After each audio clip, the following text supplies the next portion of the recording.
My mom was a TBA. TBA means a traditional birth attendant. So growing up, she'll conduct deliveries in the house. So anytime she's conducting deliveries, you see me around her trying to help. So I'm sure that is where the inspiration came from. Hardly a day goes by without Sefako, not her real name, thinking of hanging her uniform and leaving the shores of Ghana.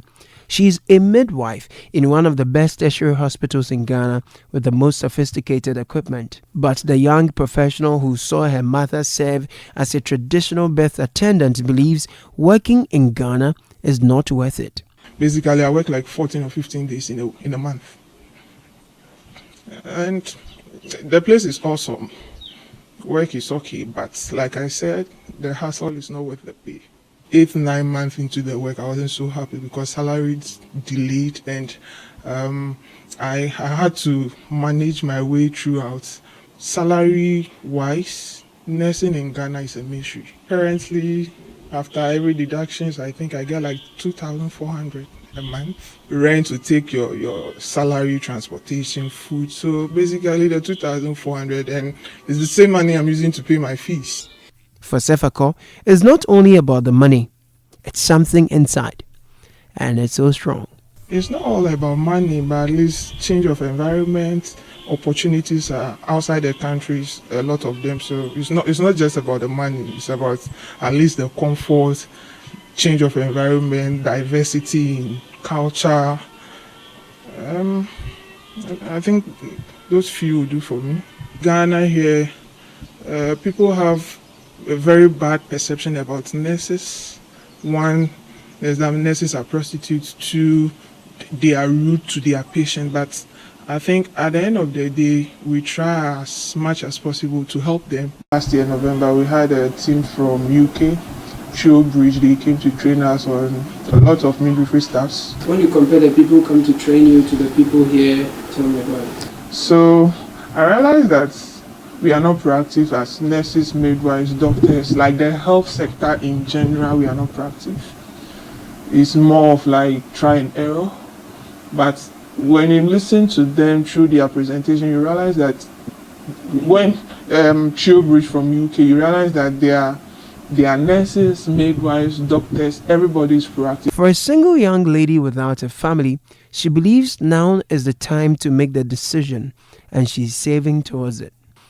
With an estimation of say 30,000, because I know when you travel outside the country, the money you used to register for your OET or say IELTS they'll reimburse. Some agencies or hospital will try and pay for your plane tickets and maybe visa, so it depends. Like 50% will be reimbursed. So how much have you saved so far? Well, just started saving last month. So last month I decided to save 1,007. If you can save 1,000 a month, you have a lot of money. Oh, no. Currently, I have a colleague. She may be leaving the country maybe like next month. So because of BSc midwifery, that's where she stayed a bit longer. She finished her BSc this December, and she'll be leaving very soon to USA. She's a midwife. She's going to pursue midwifery there, and so it looks like day in, day out, nurses, midwives, doctors are leaving the country, and the government sees nothing wrong with it, because if a midwife or a nurse is working and taking 2,400 a month, you have to eat from that money, you transport, you save. Then at the end of the day, you work 30 years, you go in retirement, and there is nothing to show for it. Unlike Sefako, Erefua, again not a real name, has a family. And for a master's degree holder, her take-home is less than 2,500 Ghana cedis a month. But she will not leave Ghana for anything. What's keeping her? The smiles I put on the faces of my clients is what matters to me most. Yeah, I want to be here. I've got family. So for me, I don't know, basically, but lots of people want the money, conditions of service. But for me, I don't think I'll move by it. I've got kids. 3 kids, 3 under 6, and a spouse is working as well. So for me, seeing my kids that I'm able to send them to school every morning, I'm able to pick them up after school. That's fulfilling for me. I don't like the stress. I mean, 12-hour shift, etc. I don't think so. It's not for everybody. I don't think I'm one of those who really want to go desperately. Would you say it's because you're not ambitious? No, that's not being ambitious. I've got my master's degree in healthcare management. I've done occupational health. So if it's ambition, yes, but I don't think those going are going because they're ambitious. That's what they say. They want more. They want fulfillment. They want to work in a better condition, and they want to make more money for what it's worth. I want to make more money. Yes, I mean, everybody likes money, but I think I'm just content.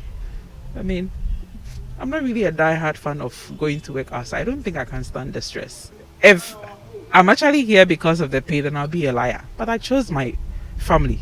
Among the more than 30 healthcare workers I sampled, Erefua is the only one to say an outright no to leaving Ghana.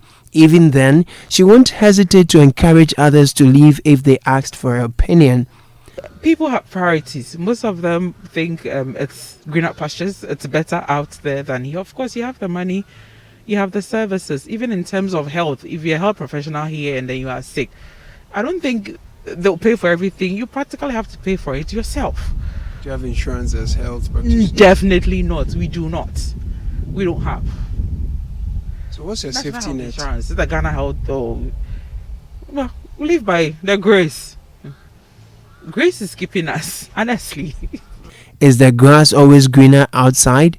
Well, stories like this one, shared on the Citi Breakfast Show some months ago, convinces many that even if it wasn't exactly as green, they'd rather prefer that. Per the little calculations and stuff that I've done, I would be able to save more than £500 in a month. Hey! And comparing £500 to Ghana cedis, you are hitting around 4,500, let's say 5,000 a month. The Ghana Medical Association is concerned about the massive exodus of healthcare workers and its implications for healthcare in Ghana. Dr. Frank Srebo is its president, and he believes healthcare workers in Ghana have been shortchanged for too long. This is a trend that we should be concerned about. I finished school way back in 2001, and that is about almost 22 years ago. So that is how long I've been practicing medicine. And we were class of 49. Before we could say Jack, those of us left in this country were just about 15. Okay, so it tells you we didn't even lose just half. We lost more than half of the class to the United States and then, of course, the UK. And so if you take the numbers now, it's even worse than that. So we are losing more than 60% of our doctors that we are training to this outside world, and the nurses are even worse. They are going more than the doctors. And what is happening is that COVID has opened up. A lot of health workers became apathetic. They left because of COVID and the kind of trauma that they had to face, the number of deaths. And so there are avenues for employment available in the United States and then, of course, in the United Kingdom. If you look at my salary as a medical officer, and this is way back in somewhere 2002, 2003. And you look at it in terms of dollar indexing, you will come to realize that I was better paid then than now. You getting it? So if I was better paid in 2003, better than 2022, it tells you that there is a genuine problem that needs to be resolved. Something must be done to reverse the trend. That everybody is in dire straits. We all need to be taken care of. Teachers are very important. The other workers are so important. But the issue with the health sector is quite peculiar. It borders on ourselves, our lives. And I believe that it's important we look at the kind of job that people do. That is why we do job evaluation, in actual fact. And it is also the reason why even certain jobs are classified as essential, while others, doesn't mean that those ones are not essential, but that is exactly what it means. So the health sector, originally, I can tell you, there was a time that even the health sector was on a different pay system compared to the other public sector workers. were on health service salary structure 1 and 2. The doctors were on 1, the other health professionals were on 2. So it tells you that, and all the other workers were on the Ghana Universal, I think, salary structure also. So it tells you that somebody saw the need for that differentiation to happen. Now, as we speak, we are all lumped onto the single spine pay policy. It makes it difficult for you to make adjustments to anything that borders on peculiar areas that you want to even improve on. As we speak, the government is engaged in construction of some facilities across the country. I think it's about 111. Yes. And you will need human beings to man those facilities. And there's a lot of investment. There is even the fear that those facilities will finish and there will be no human beings to man them. They will become museums. The reality of the exodus of healthcare workers is not lost on the Ministry of Health. Isaac Ofeban speaks for the ministry. At large, they are not migrating to maybe Egypt. They are not migrating to Cameroon. They are not migrating to, let's say, Sierra Leone or Ivory Coast. They are migrating to America and then UK. What it means is that the market competitive, that is what they are paid there, is far, far, far above what Ghana is paying, which is not the fault of anybody. The health sector workers have an advantage over demand. They have serious advantage over demand. We have a number of teachers. Why is that UK is not, they don't go out to UK and they don't go out to America? We have a number of agric officers. We have a number of different kind of professions. But because this is highly demanding, health issues are becoming highly demanding. And so because they are becoming highly demanding, everybody is pushing out. So if I am here and I go out to UK and maybe I'm paid $2,000 here in Ghana, I go to the UK and I'm paying maybe $2,000, you can look at the difference. So I would rather risk and go there, but not because Ghana is not doing anything for Ghanaian nurses. In December last year, the Health Minister, Kwekwajuman Menu, announced a Ghana-UK nurse deal to recruit nurses from Ghana to the UK for some financial benefits and later knowledge transfer upon return. Chief Executive of the International Council of Nurses, Howard Cotton, is reported in the UK-based Nursing Times to have raised concerns over the deal, describing Ghana as a red list country due to its lower density of nurses. With a nursing population of 44,000 compared to the UK's more than 500,000, Ghana needs every single nurse it trains. But Mr. Ofeban believes the move by government would inure to the benefit of Ghana, as there is a huge backlog of nurses waiting to be given financial clearance. As I speak to you, we have a number of them in the house. And that is why he's pushing that, okay, if we have a number of them, instead of the nurses going on their own, let's regulate it. They go out without we knowing. So now we are going to regulate. You want to go where? Where do you want to go? You are going to the UK. We are taking you there. We give you 5 years term. We give you 3 years term. When you are done, we bring you back. So at the end of the day, if government succeeded in doing this kind of cohort movement, we will be able to have a number of them coming in as they finish with their services outside the country.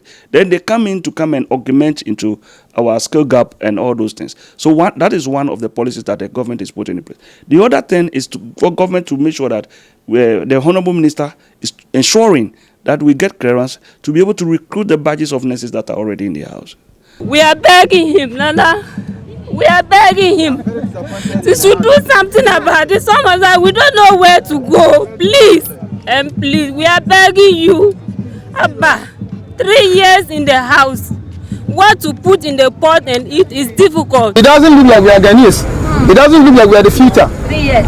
3 years in the house, no job. When it was publicly announced by the government officials that they recruited 2019 cadre of nurses, most of the private entities were engaging, getting something to feed the family and ourselves. They laid that off. So as we are here, we are unemployed. And when they also come, by the time Agenda 111 will be completed, I believe that we'll still have a number of nurses to take care of those places. Ghanaian healthcare professionals are demanding better wages and better conditions of service. In the absence of these, many of them are relocating. But the government says it's doing its best to retain some of our professionals. Even then, it says that for those who are migrating, it has a strategy in plan to ensure they return to contribute their quota.